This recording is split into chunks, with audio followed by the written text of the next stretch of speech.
जे वांछले ते तू दिले जे वांछले ते तू दिले कल्पद्रुमा हे आदिमा हे अंतिमा हे आदिमा हे अंतिमा हे आदिमा हे अंतिमा हे आदिमा हे अंतिमा जे वांछले ते तू दिले जे वांछले ते तू दिले कल्पद्रुमा हे आदिमा हे अंतिमा हे आदिमा हे अंतिमा।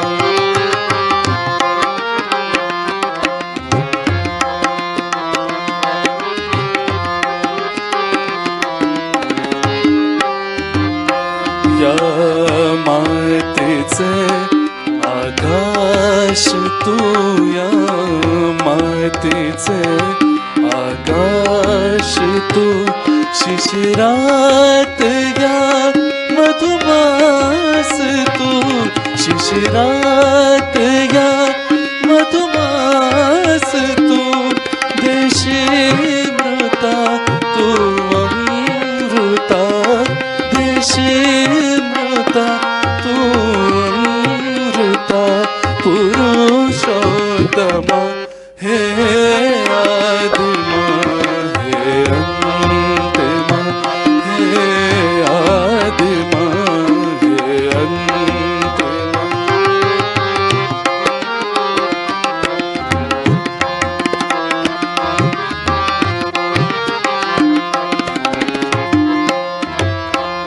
देणे तुझे इतुके श्री झालो ऋणी जन्मांतरी देणे तुझे इतुके श्री झालो ऋणी जन्मांतरी अपकार में अपराध में अपकार में अपराध में परे तू क्षमा हे आदिमा हे अंतिमा हे आदिमा हे अंतिमा।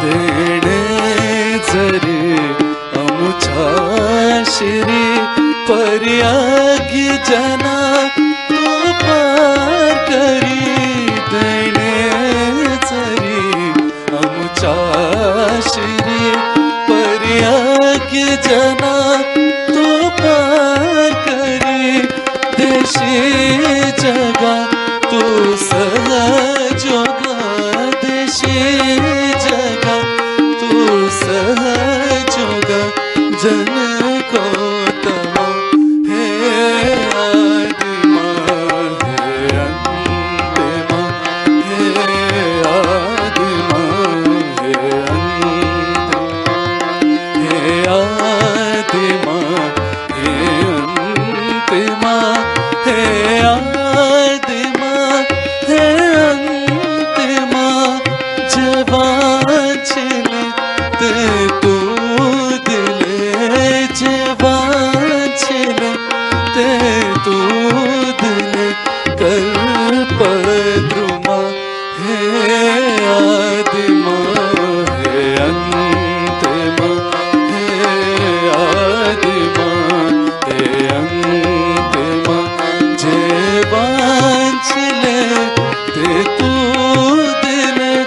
जे वांछ ले ते तू दिल कर पद्रुमा हे आत्मा हे अंतिमा हे आदिमा हे अंतिमा हे आदिमा हे अंतिमा।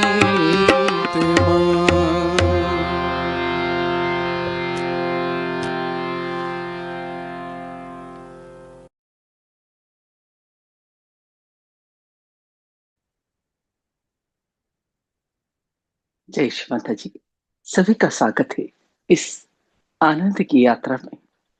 आनंद भी कौन सा, ईश्वर से मिलन का, उससे योग का, उससे जुड़ने का।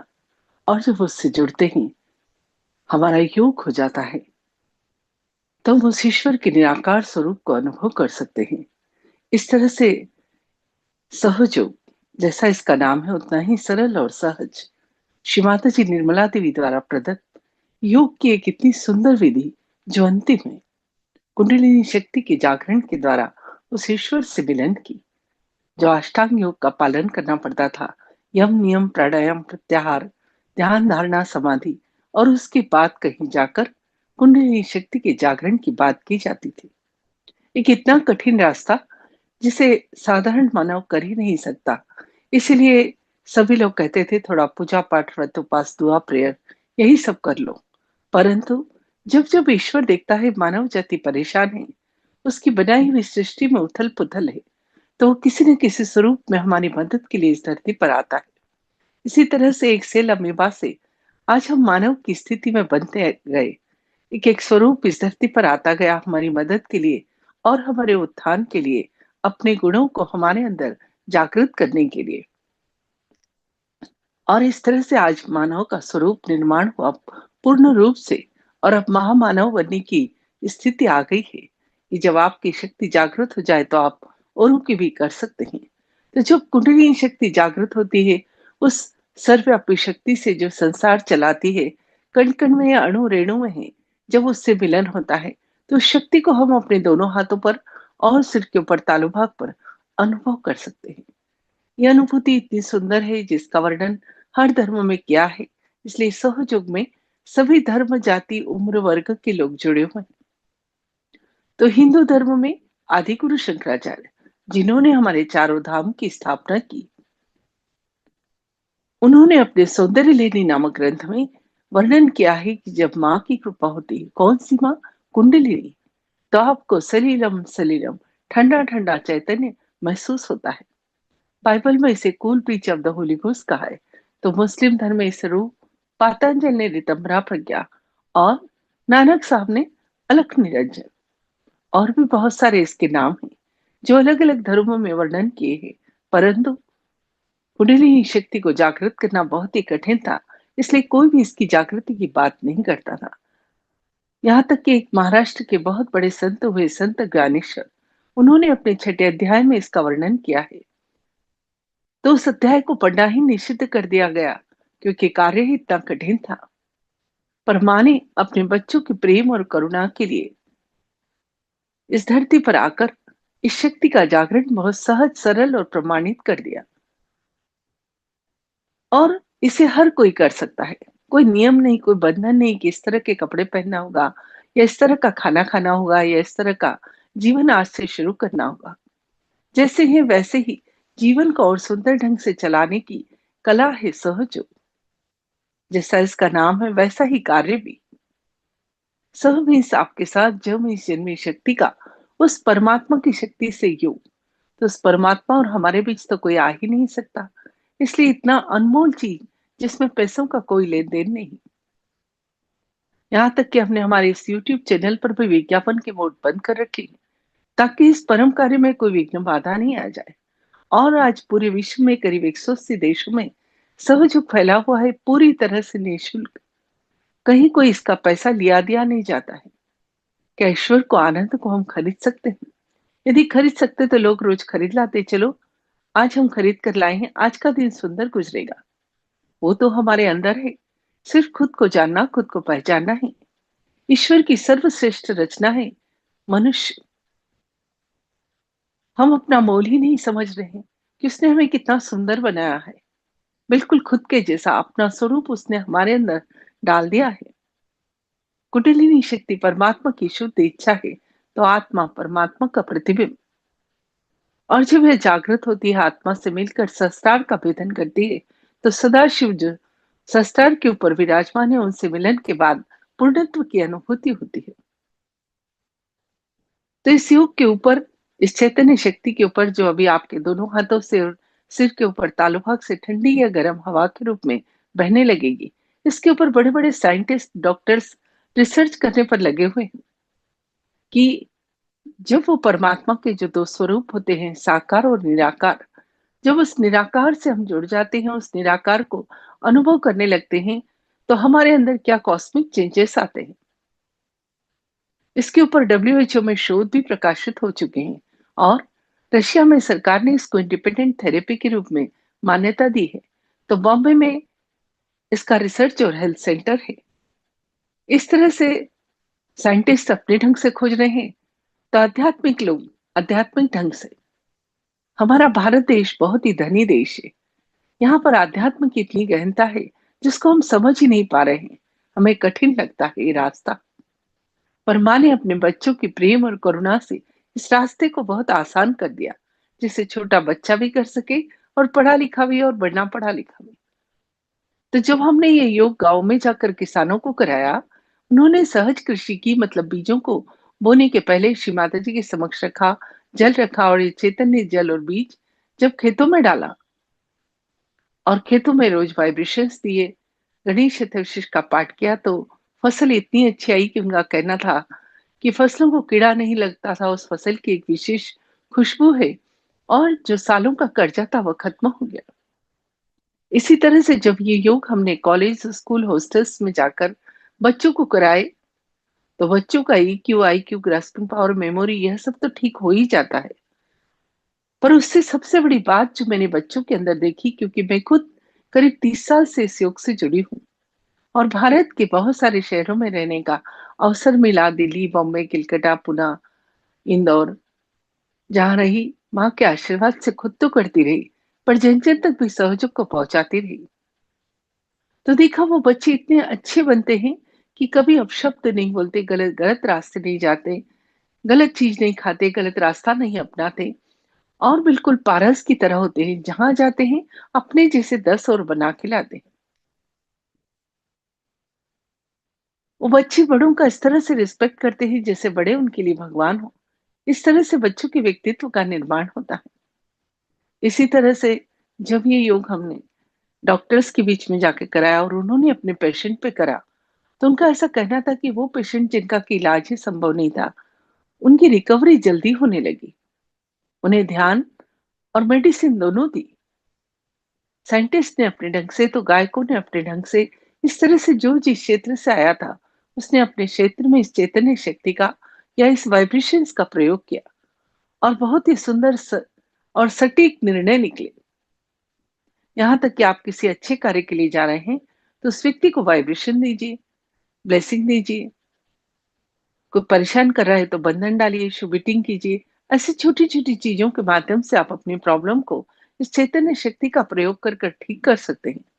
ये सब कैसे करना है, इसके वीडियो हमने यूट्यूब चैनल पर ट्यूटोरियल वीडियोस में सभी कुछ डाल रखा है। आजकल जिससे बात करो वही फ्रस्ट्रेशन, डिप्रेशन, तनाव, स्ट्रेस यही बात करता है। ये सब आता कहाँ से और क्यों आता है? उसके पीछे कारण है कि व्यक्ति को जो नहीं मिला उससे दुखी है और जो मिलेगा कि नहीं मिलेगा उसको लेके सदैव चिंतित रहता है। तो अभी आपके स्क्रीन पर ही अंदर के सटल सिस्टम या सूक्ष्म शरीर का फोटो आ गया है। जब बच्चा माँ के गर्भ में 3 माह का होता है, तो वो ईश्वर की शक्ति तालु भाग से प्रवेश करती है और शरीर में 3 नाड़ी और 7 चक्र बनाती है। बची हुई शक्ति जहाँ रीढ़ की हड्डी खत्म होती है, वहां एक पवित्र अस्थि होती है जिसे सिक्रम बोन कहते हैं। यहाँ पर वो परमात्मा की शक्ति 3.5 कुंडल बनाकर विराजमान रहती है, इसलिए इसको कुंडलिनी शक्ति कहते हैं। ध्यान में अभी हम इस शक्ति को ही जागृत करेंगे। जब ये माँ जागृत होती है, तो 3 नाड़ी और 7 चक्र से बने हमारे इस अंदर के सूक्ष्म शरीर को संतुलित कर देती है। अब इसमें असंतुलन क्या होता है? तो ये जो लेफ्ट साइड की नाड़ी है, ईड़ा नाड़ी, जिसे कि चंद्र नाड़ी, लेफ्ट सिंपैथेटिक नर्वस सिस्टम कहते हैं, ये भूतकाल की नाड़ी है। जब मन में बहुत ज्यादा पास्ट के थॉट्स चलते हैं, उन्हें भूल ही नहीं पाते, उन्हीं को दोहराते हैं, खुद को कोसते हैं, दुखी रहते हैं, उदास रहते हैं, अकेले रहना पसंद करते हैं, तो ये चंद्र नाड़ी और ठंडी पड़ जाती है। और जब ये ठंडक हमारे अंदर आती है, तो इससे लोगों को low blood pressure, depression, paralysis, इस तरह की प्रॉब्लम होती है। और बच्चे पढ़ाई करने बैठते हैं और उन्हें नींद आ जाती है। उन्हें समझ में नहीं आता कि ऐसा क्यों होता है। दूसरी नाड़ी, पिंगला नाड़ी, जिसे सूर्य नाड़ी, राइट सिंपैथेटिक नर्वस सिस्टम कहते हैं, ये भविष्य की नाड़ी है। जब मन में फ्यूचर के बहुत विचार चलते हैं, तो ये नाड़ी और गर्म हो जाती है। और जब ये गर्मी हमारे अंदर आती है, तो ऐसे लोगों को high blood pressure, heart attack, asthma, paralysis, इस तरह की प्रॉब्लम होती है। और बच्चे पढ़ाई करने बैठते हैं, मन बहुत विचलित रहता है, माइंड डिस्ट्रैक्ट रहता है, पढ़ाई में मन ही नहीं लगता, फोकस ही नहीं कर पाते। तो जब हम ध्यान करते हैं, शक्ति का जागरण करते हैं, तो उसका रास्ता ये मध्य नाड़ी, सुषुम्ना नाड़ी, जिसे कि पैरासिम्पैथेटिक नर्वस सिस्टम कहते हैं, ये होता है। जब इस रास्ते से यह शक्ति ऊपर उठती है, तो जो साधक ध्यान करता है, उसका चित्त धीरे धीरे वर्तमान में या प्रेजेंट में आ जाता है। जब चित्त वर्तमान में आता है, तो सबसे पहला फायदा, मन प्रसन्न और शांत हो जाता है। जब मन प्रसन्न हो जाता है, तो बीमारियां तो आपकी आप ही चली जाती है। आप अपने कार्य पे फोकस कर पाते हैं और सफलता सदैव आपके साथ चलती है। आपकी आर्थिक, सामाजिक, भौतिक, स्वास्थ्य संबंधी दशाओं में तो सुधार होता ही है। साथ ही आप जहां जाते हैं, पॉजिटिव एनर्जी फैलाते हैं। लोग आपको बहुत पसंद करते हैं। अरे, इसके आने से वातावरण बहुत अच्छा हो गया। अब हम बात करते हैं चक्रों की। ये हमारे शरीर में 7 चक्र होते हैं, जो असली में नाड़ियों के गुच्छे हैं, जिन्हें मेडिकल की भाषा में प्लक्सस और इनकी पंखुड़ियों को सबप्लक्सस कहते हैं। जितनी भी नाड़ियां या नर्व से हाथ और पांव पर आकर खत्म होती है, तो सहयोग का एक ये आविष्कार है कि आप अपने शरीर को अपने हाथों पर जान सकते हैं। एक बहुत बड़ा कार्य मानव जाति के लिए हुआ है ये, कि खुद को जानना, खुद को पहचानना। तो मूलाधार चक्र का स्थान शरीर का अंतिम छोर और दोनों हाथ की हथेली जहां शुरू होती है। यह चक्र श्री गणेश का है और उनके जागृत होने पर उनके गुण, बुद्धि, विवेक, पवित्रता, अबोधिता, मंगलमयता आती है। साथ ही यौन संबंधी और मलमूत्र विसर्जन संबंधी ऑर्गन्स को यह चक्र संभालता है। तो उनसे रिलेटेड कोई बीमारी, जैसे पाइल्स, प्रोस्टेट का प्रॉब्लम, इसमें भी सुधार होता है।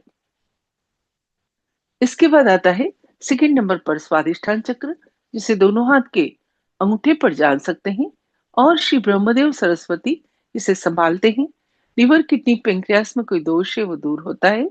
साथ ही इस चक्र की क्वालिटी, क्रिएटिविटी, शुद्ध ज्ञान, शुद्ध विद्या हमें प्राप्त होती है। जैसे कि नए बच्चे का सृजन यहीं पर होता है, वही सृजनात्मक गुण धीरे धीरे हमारे अंदर आ जाते हैं। यदि बच्चों को आप मेडिटेशन नियमित कराते हैं, तो उनकी ड्राइंग, पेंटिंग, गाना गाना, हर काम में सुंदरता आती है। थर्ड नंबर पर नाभि चक्र, जिसे दोनों हाथ की सबसे बड़ी उंगली पर जान सकते हैं, जो संतोष और समाधान का है। लक्ष्मी नारायण इसे संभालते हैं। और इनके जागृत होने पर उनकी क्वालिटी,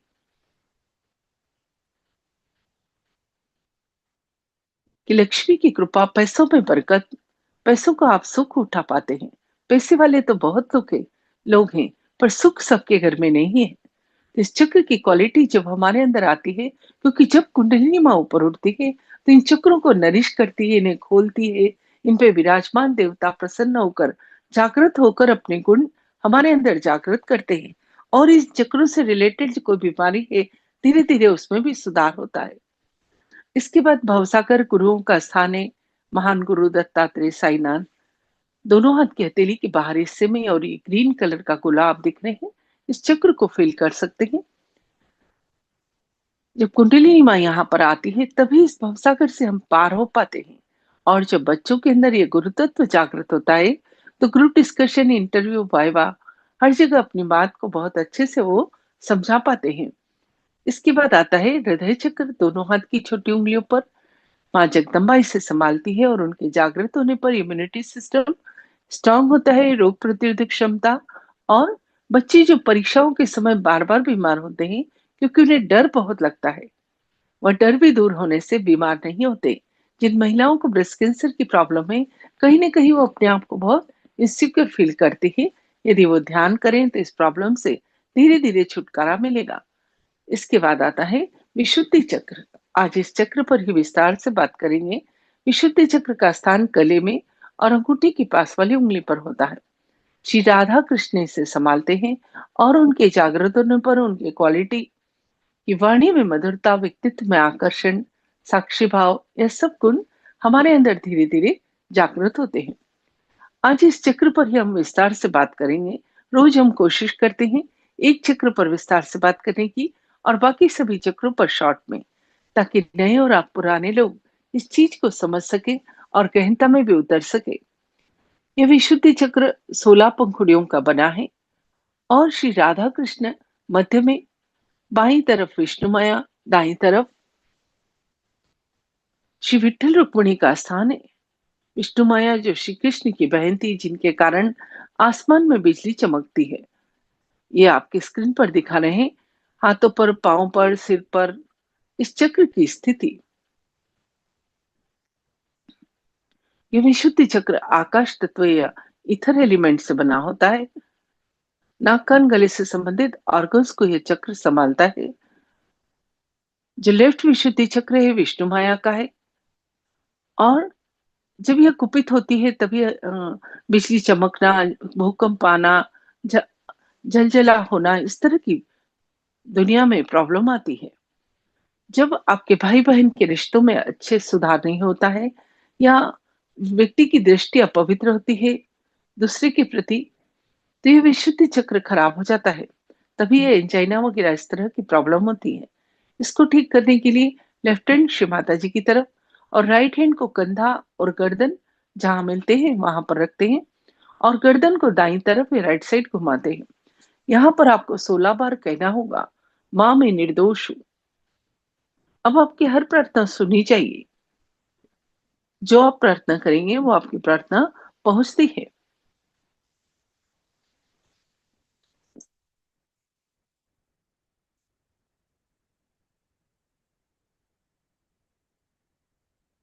साथ ही लिफ्ट के सभी चक्र इड़ा नाड़ी पर होते हैं, जो चंद्र नाड़ी है, जिसके ओर ठंडा होने से ही इन चक्रों में दोष आता है। तो इस चक्र को गर्मी देते हैं, इसके लिए कैंडलिंग करना है। राइट विशुद्धि चक्र पर विठ्ठल रुक्मिणी का स्थान है। जब श्री कृष्ण द्वारका जाकर राजा बन गए थे, जब व्यक्ति बहुत कड़वा बोलता है, तंबाकू खाता है, तो यह राइट विशुद्धि चक्र खराब हो जाता है।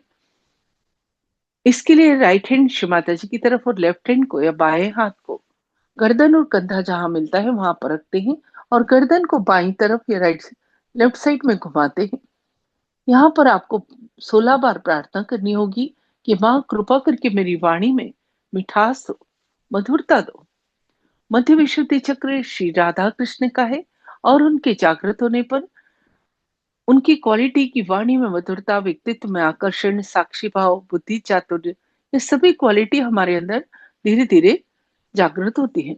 कुछ लोगों को वाइब्रेशन की फीलिंग नहीं आती है क्योंकि उन्होंने बहुत मंत्रों का, गलत गुरुओं के द्वारा दिए हुए मंत्रों का उच्चार किया होता है।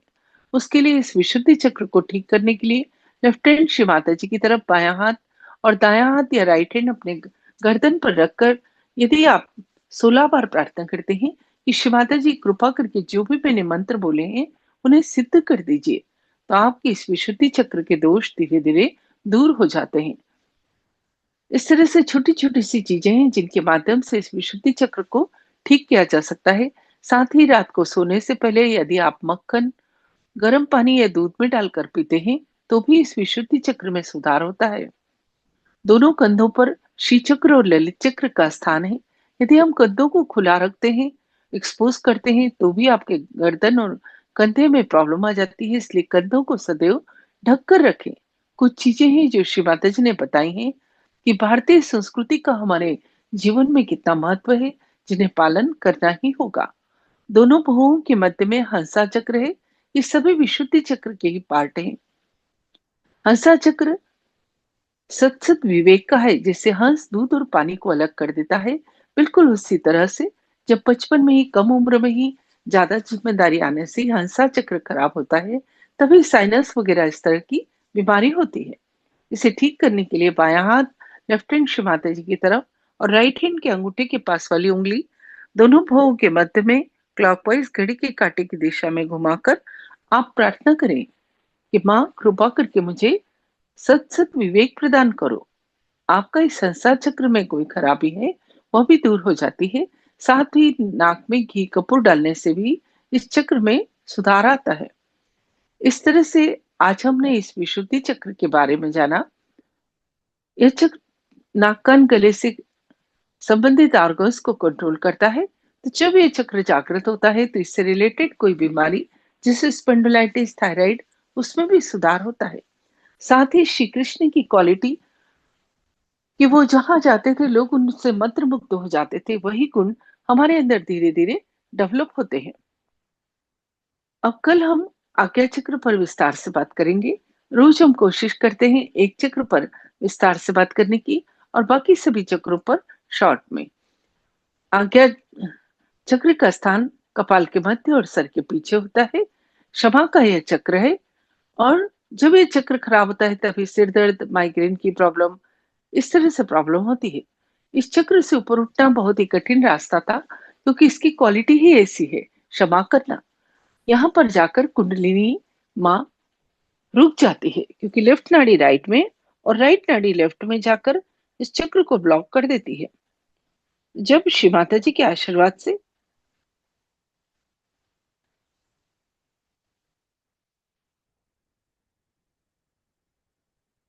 क्षमा की शक्ति आती है तो ये दोनों बलून्स पिचक जाते हैं और कुंडलिनी शक्ति आज्ञा चक्र से ऊपर उठकर सहस्त्रार चक्र जिसका स्थान लिम्बिक एरिया में है, यहाँ पर एक ब्रह्मरंध्र है, उसका भेदन कर उस परमात्मा की शक्ति से हमारा योग करा देती है।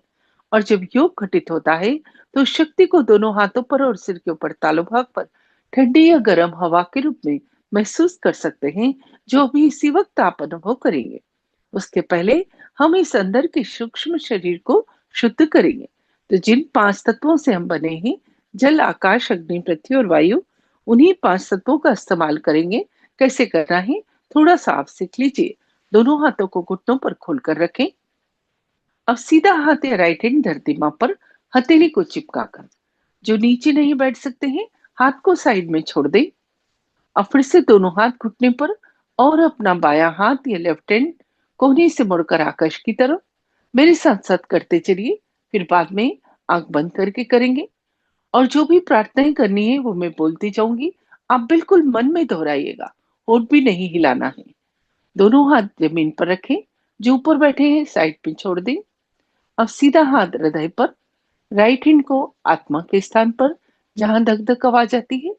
अब यही हाथ अपने कपाल पर, थोड़ा सिर झुकाएंगे। अब यही हाथ सर के पीछे, थोड़ी गर्दन पीछे झुकाएंगे और यही हाथ सर के ऊपर तालू पर। देख लीजिए थोड़ा सा, ये हथेली की चमड़ी से सिर की चमड़ी को 7 बार जिस तरह से घड़ी का काटा घूमता है घुमाएंगे और वहीं पे हाथ ऊंचा करके उस शक्ति को फील करेंगे। थोड़ा आगे पीछे, थोड़ा दाएं बाएं और तालू से ऊपर नीचे कर कर देखेंगे। फिर दूसरे हाथ से भी चेक करेंगे और दोनों हाथ आकाश की तरफ, गर्दन पीछे और मन में एक प्रश्न पूछेंगे। बस इतना ही करना है। जैसा इसका नाम है उतना ही सहज और सरल, जिसे हर व्यक्ति कर सकता है, जिसे करने के लिए कोई विशेष उपक्रम की जरूरत ही नहीं है। तो अभी आपकी स्क्रीन पर श्री माता जी का फोटो आ रहा है। वो फोटो बहुत खास है। तो ये फोटो श्री माता जी का बाजार में नहीं बिकता है। इस फोटो का एक विशेष कोएफिशिएंट है, विशेष आकार प्रकार। इससे निकलने वाली चैतन्य की किरणें ही हमारी कुंडलिनी शक्ति के जागरण में हमारी मदद करती है। तो पूरी श्रद्धा, विनम्रता और भक्ति के साथ श्री माता जी की तरफ देखी, दोनों हाथ हृदय तक उठा लाए और प्रार्थना करें, माँ कृपा करके मुझे योग प्रदान करो। आपको मांगना होगा, वह भी हृदय से। इस समय मन में कोई शंका, संदेह या डाउट मत रखिए, क्योंकि कुंडलिनी माँ जिसे जागृत करना है वो आपके अंदर ही विराजमान है और उसे सब पता है आप क्या चाहते हैं। तो आपको पूर्ण इच्छा रखनी ही होगी, नहीं तो कुछ भी अनुभूति प्राप्त नहीं होगी। दोनों हाथ घुटने पर खुले हुए, आंखें बंद और पीठ सीधी। चित्त पूरा अंदर और शांत। विचारों से भी कहते हैं थोड़ी देर के लिए आप जाओ।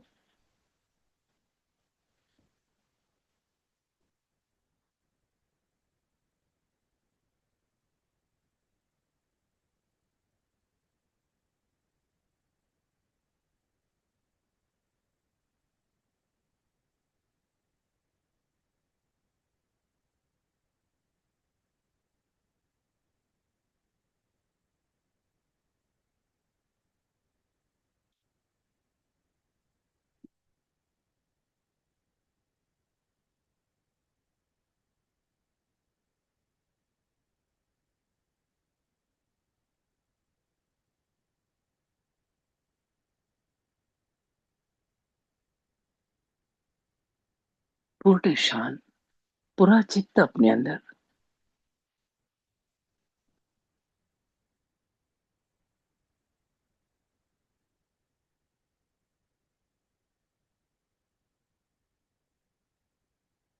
सीधा हाथ या राइट हैंड धीरे धीरे धरती मां पर रखें, हथेली को चिपकाकर, और पूर्ण हृदय से मन ही मन प्रार्थना करें। श्री माता जी, कृपा करके मेरी इड़ा नाड़ी को शुद्ध कर दीजिए।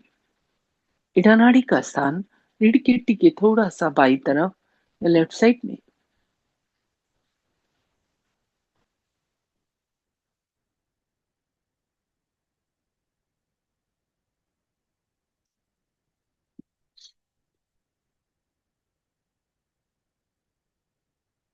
प्रार्थना करेंगे, माँ इस नाड़ी के सभी दोष, विकार, जन्मों जन्मों से आई खराबियां, कुसंस्कार, आलस, इन सभी को आप सीधे हाथ के द्वारा धरती माँ में समा दो।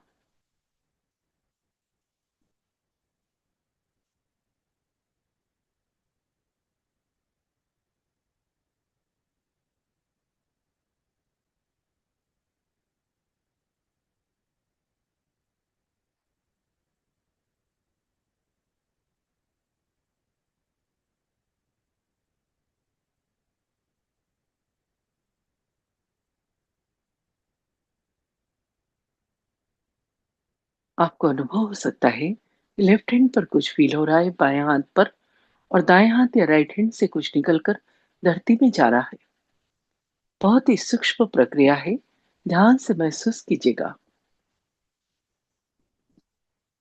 चित्त पूरा अंदर, आंखें बंद और पीठ सीधी। झुककर या टिक कर नहीं बैठे, नहीं तो नींद में या विचारों में चले जाएंगे। बहुत ही सूक्ष्म घटना है, ध्यान से अनुभव करते चलिए। जितना चित्त अंदर होगा, उतनी ही सुंदर अनुभूति। हाथ उठाकर धीरे धीरे घुटने पर खुले हुए, अब अपना लेफ्ट हैंड या बायां हाथ कोहनी से मुड़कर आकाश की तरफ। पिंगला नाड़ी के शुद्धिकरण की प्रार्थना। इसका स्थान रीढ़ की हड्डी के थोड़ा सा दाईं तरफ या राइट साइड में।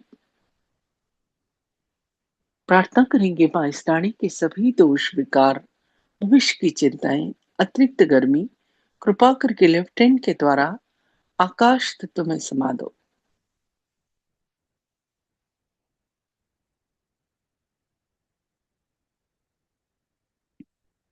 हाथ धीरे धीरे वापस घुटने पर, दोनों हाथ धरती मां पर। धरती मां को प्रणाम और प्रार्थना। हे धरती मां, अभी भी मेरी दोनों नाड़ियों में यदि कोई दोष बाकी है, तो कृपा करके आप अपने अंदर शोषित कर लो।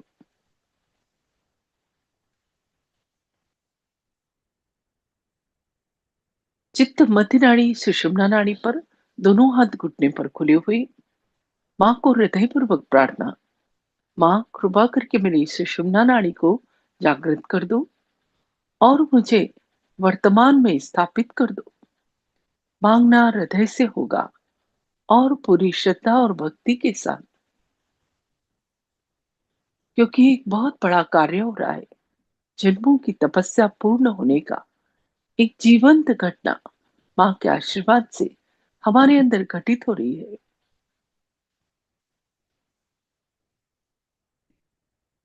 अब अपना सीधा हाथ या राइट हैंड अपने हृदय पर, आत्मा के स्थान पर जहां धक धक आवाज आती है, थोड़ा दबाओ और चित्त पूरा हाथ के नीचे। यहाँ पर कहे माँ मैं शुद्ध आत्मा हूँ। मैं ये शरीर मन बुद्धि अहंकार कुछ भी नहीं। और जब मैं आत्मा हूँ तो मैं निर्दोष हूँ। आत्मा में कोई दोष नहीं होता। पूर्ण विश्वास के साथ कहे माँ मैं शुद्ध आत्मा हूँ। जब अंदर बैठी कुंडलिनी माँ यह बात सुनती है तो बहुत प्रसन्न होती है और जागृत होने के लिए तैयार होती है। अब यही हाथ अपने कपाल पर जहां बिंदी लगाते हैं थोड़ा दबाओ, थोड़ा सर झुकाए। यहाँ पर कहे माँ आज मैंने सबको क्षमा किया और अपने आप को भी क्षमा किया। किसी व्यक्ति का नाम न ले। जब हम क्षमा करते हैं तो वो परमात्मा देखता है जिसने भी आपको तकलीफ दी है उसको। अब यही हाथ सर के पीछे, गर्दन थोड़ी सी पीछे झुकाएंगे। यहाँ पर कहें माँ जाने अनजाने में उस ईश्वर की शान के खिलाफ यदि मुझसे कोई कार्य हुआ है तो क्षमा करो। अब यही हाथ उठाकर हथेली को तान ले, उंगलियों को फैला दे और सिर के ऊपर तालू पर रखे हाथ को अब हथेली की चमड़ी से सिर की चमड़ी को धीरे धीरे घुमाए। हाथ को बिना उठाए 7 बार क्लॉकवाइज, जिस तरह से घड़ी का काटा घूमता है। और पूर्ण हृदय से मांगे श्री माता जी कृपा करके मुझे आत्म साक्षात्कार दो, सेल्फ रियलाइजेशन दो। उस सर्वव्यापी शक्ति से जो ये सारा संसार चलाती है या उस डिवाइन पावर से मेरा योग करा दो। उस शक्ति की अनुभूति दो। हाथ को बना बंद, धीरे धीरे हाथ वापस घुटने पर और कुछ देर शांत ध्यान लगाएं, मेडिटेशन करें। अटेंशन को सिर के ऊपर तालू पर, आंखें बंद और पीठ सीधी, दोनों हाथ घुटने पर खुले हुए। विचारों को सिर्फ देखिए और माफ करते जाए। धीरे धीरे दो विचारों में अंतर बढ़ जाएगा और वो अंतर के क्षण में ही हमारा योग घटित होगा।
चित्त तालू पर ही रखिए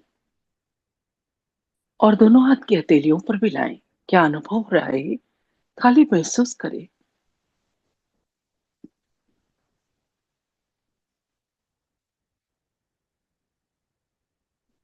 हाथों में ठंडा या फिर गर्म, उंगलियों के टिप्स पर कुछ झंझनाहट, हथेली में कुछ गोल घूमता हुआ या हाथ भारी हो गए हों, ऐसा कुछ भी दोनों हाथ में या एक हाथ में महसूस होगा।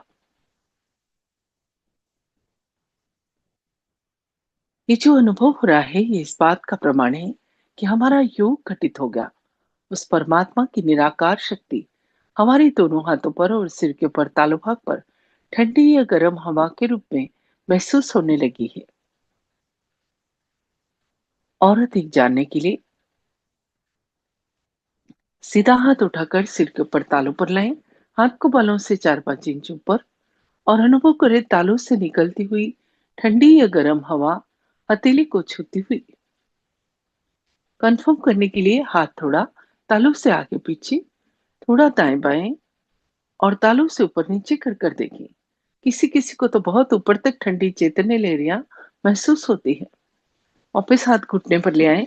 अभी दूसरे हाथ से चेक करें।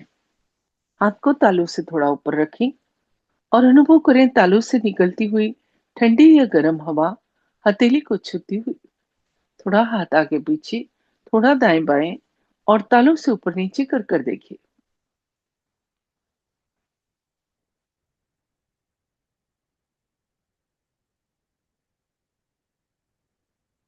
अभी दोनों हाथ आकाश की तरफ और गर्दन पीछे।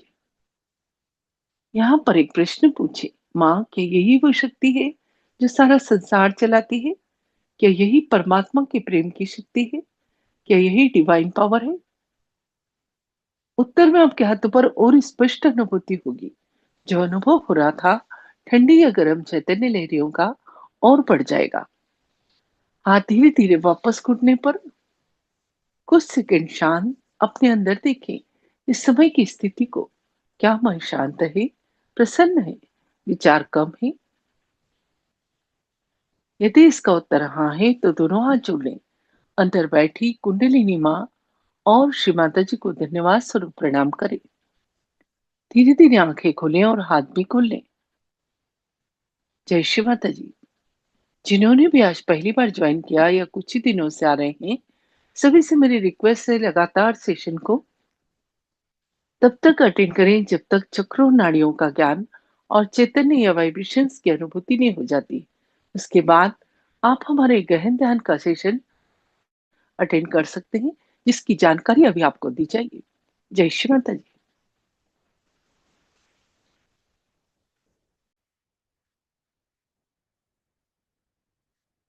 जय श्री माता जी सभी को। जो भी साधक आज पहली बार जुड़े हैं, आपसे विनती है कि कुछ दिन इस सेशन को आप ज़रूर देखें। धीरे धीरे सभी चक्रों और नाड़ियों की जानकारी आपको मिलेगी और इसी के साथ आपकी अनुभूति भी बढ़ेगी।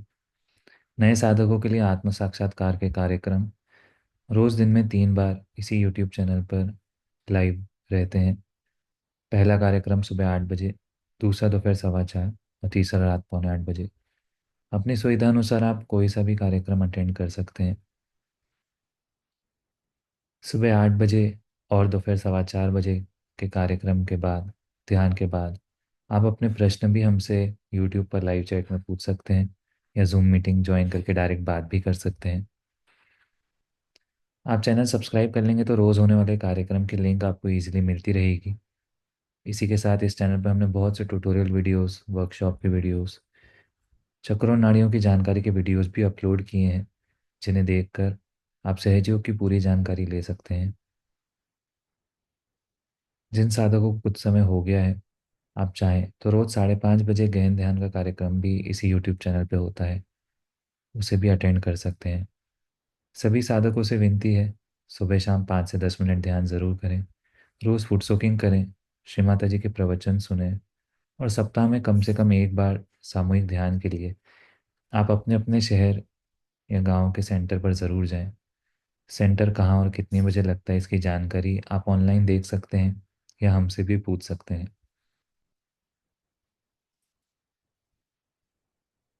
नए साधकों के लिए हम एक बार और बताना चाहेंगे कि आपकी कोई भी प्रश्न है तो सुबह 8 बजे या दोपहर 4:15 बजे के कार्यक्रम में ध्यान के बाद आप अपने प्रश्न हमसे लाइव पूछ सकते हैं। सभी को जय श्री माता जी। आज का कार्यक्रम अब हम यहीं समाप्त करते हैं। आज के ध्यान और आनंद के लिए श्री माता जी को कोटि कोटि धन्यवाद, कोटि कोटि प्रणाम। जय श्री माता जी।